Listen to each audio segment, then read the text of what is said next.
¿Qué tal, chicos? Muy buenos días. Estamos en una nueva edición del curso de lenguaje. Después de haber de alguna manera ya pasado de alguna manera por las evaluaciones y los exámenes que ustedes ya han dado, nos estaríamos entrando ya al tercer bimestre, por si acaso, ¿correcto? Muchos de ustedes de alguna manera me han preguntado, profesor, ¿y cómo hacemos para el tema de las tareas, de las asignaciones? Yo espero que todos ustedes estén mandando sus tareas o colgando sus tareas al Drive, ¿no es cierto? Que es ahí donde uno revisa las tareas, evidentemente, ¿no? Ya habrá una fecha para, de alguna manera, entregarle esas tareas y que ustedes noten, de alguna manera, pues, que se están equivocando.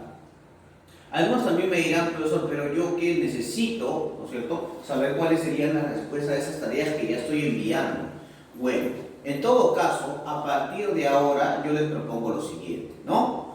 Por cada video que ustedes de alguna manera tengan dentro de el YouTube, ustedes se meten a ver el video, ¿no es cierto? Y me comentan en el propio video, ¿no es cierto?, cuáles son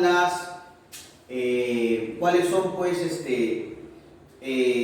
de alguna manera las incertidumbres, las preguntas o las dudas que ustedes tengan con respecto al tema. Si tienes alguna pregunta, me envías tu comentario y yo te responderé a la brevedad posible. ¿Por otro, chicos? Entonces, de esa manera es como podemos de alguna manera acelerar estas dudas o estas preguntas que ustedes tengan. Ustedes saben que no es lo mismo una clase virtual que una clase presencial. Por eso es que de alguna manera les estoy dando esas facilidades, ¿no? El día de hoy, chicos, vamos a ver, ¿no?, la última parte de lo que serían las categorías gramaticales, que hemos visto la mayoría de normativas de las categorías gramaticales. Hemos empezado con la normativa de sustantivo y finalmente estamos culminando con la normativa de la preposición y de la conjunción. ¿Saben cómo se le conoce a la preposición y a la conjunción? Se les conoce como categorías gramaticales invariables. Profesor, ¿y por qué son invariables? Porque estas categorías gramaticales no pueden cambiar en género y tampoco cambian en número. O sea, profesor, no sufren accidentes gramaticales. Por eso son categorías gramaticales invariables. Es más, son las únicas categorías gramaticales invariables, ¿no es cierto?, que existe dentro del idioma castellano, ¿correcto? Ahora, ¿cuál es la función principal tanto de la preposición o como la conjunción? ¿No es cierto? Son nexos o enlaces, ¿correcto? Nexos o enlaces que unen oraciones o unen proposiciones. En este caso, profesor, ¿no es cierto?, cuando usted habla de nexos o enlaces, ¿a qué está haciendo referencia?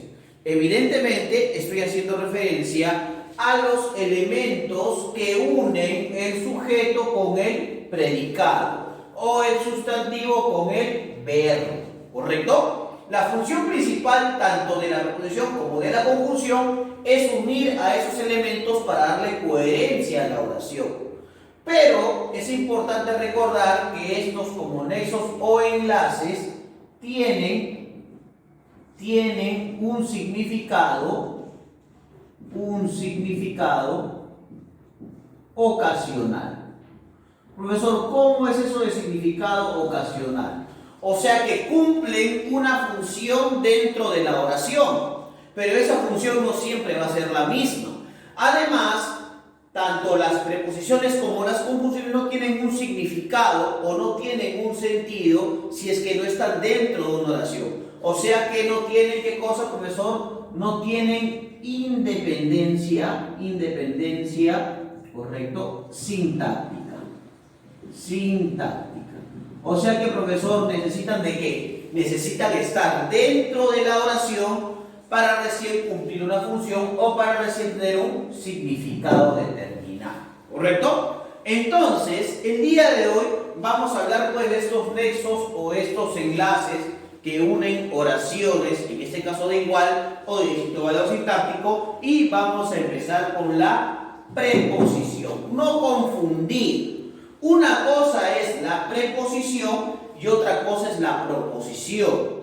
La proposición no es otra cosa que la oración como tal, ¿no es cierto? Es de alguna manera la consecución, ¿no es cierto?, entre categorías gramaticales que conforman una oración determinada. En cambio, la preposición es un nexo o un enlace, ¿no es cierto?, que une a oraciones de diferente valor sintáctico. O sea que por lo general uno utiliza una preposición cuando desea subordinar oración, ¿correcto? Pero en este caso, para hablar de la subordinación, hay que entender cuál es su definición y cuál es su función dentro de esta perspectiva, ¿no es cierto?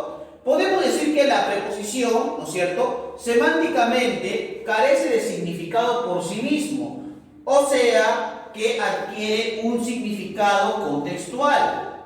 Como yo te había explicado, la preposición como nexo o como enlace no tiene un significado propio, o sea que adquiere solamente un significado cuando está dentro de una oración. Por eso su significado es ocasional, porque no tiene independencia sintáctica, o sea que por sí solo no tiene un significado determinado, ¿correcto? Ahora, te doy un ejemplo, ¿no? Te doy un ejemplo para que puedas comprobar eso, ¿ya? Porque de repente así, teóricamente, no me vas a entender. Por ejemplo, si yo digo, voy a viajar, yo sé que el nexo o el enlace dentro de esta oración es a. ¿Que indica qué cosa? ¿Indica qué cosa? Indica de alguna manera lugar, ¿no es cierto? Lugar. Voy a viajar, por ejemplo, ¿no es cierto? Ahora, si yo tuviera, ¿no es cierto?, esta a, por ejemplo, tiene un significado porque está dentro del contexto oracional. Pero si esta a estuviera solita, ¿qué significaría? Simplemente la vocal, ¿no es cierto? O sea que, profesor, solo dentro de la oración adquiere un significado. Claro que sí, ¿no es cierto? Entonces, por eso es que semánticamente la preposición carece de significado por sí misma, ¿cierto? O sea que ésta adquiere un sentido contextual. ¿Te das cuenta? Ahí está. Sintácticamente, la preposición enlaza un núcleo con un término, ¿correcto? O sea, la preposición enlaza un núcleo con un término, ¿correcto? En ese caso, por ejemplo, en esta oración, voy a viajar, volvemos a voy a viajar.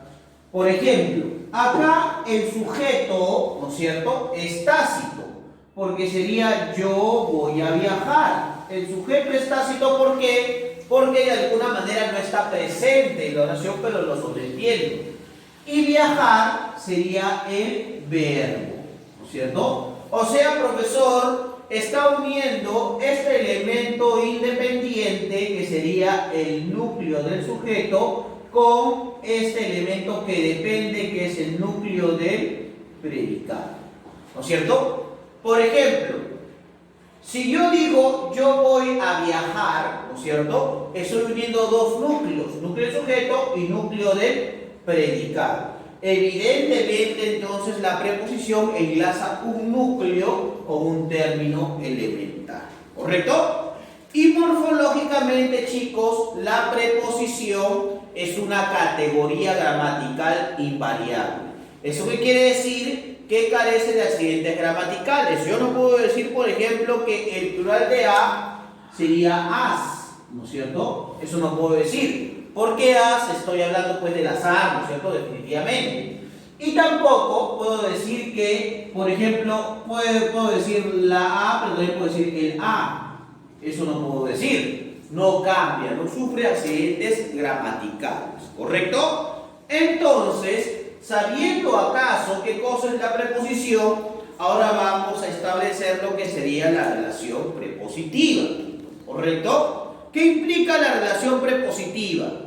Implica, ¿no es cierto?, el establecimiento de la relación de un núcleo con su complemento. A continuación vamos a ver en qué consiste, ¿correcto?